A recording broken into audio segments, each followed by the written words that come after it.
ఇక్కడ చూడండి. సో ఈమె కనిపిస్తున్నది కదా, వైరల్ అవుతూ ఉన్నది, ఇక వైరల్ అవుతూ ఉంది.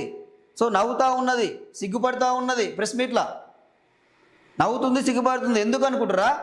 10 ఏళ్ల బాలికపై అత్యాచారం, ప్రెస్ మీట్లో పోలీసుల నవ్వులు. తమిళనాడులోని కోయంబత్తూరులో 10 ఏళ్ల బాలికను అత్యాచారం చేసి చంపిన కేసు తీవ్ర దుమారం రేపిన విషయం తెలిసిందే.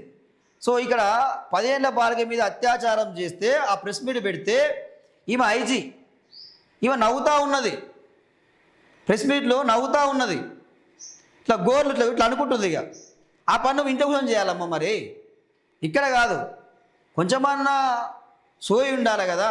మీరు ఒక మహిళ, మళ్ళా ఒక మహిళా ఆఫీసర్ అయి ఉండి మీరు ఏం చేస్తుర్రు? ఏది ఆ వెకిలి చేష్టలేంది, ఆ వెకిలి నవ్వులేంది?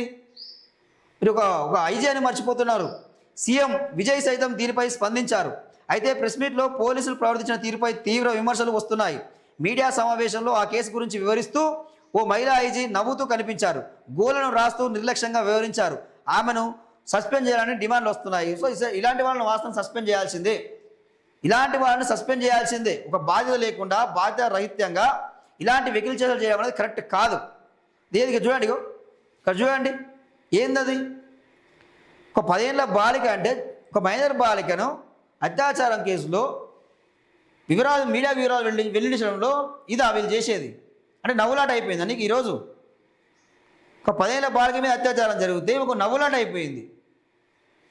ఏమంటా ఉన్నారు చాలామంది, నీ ఇంట్లో లేకపోతే నీ బిడ్డకో నీ చెల్లికో నీ ఇంట్లో ఎవరికైనా అయితే నువ్వు ఇట్లనే నవ్వుతావా, ఇట్నే మాట్లాడతావా అని చెప్పి ఈరోజు సోషల్ మీడియాలో కామెంట్లు పెడతావారు ప్రజలు కామెంట్లు పెడతావారు.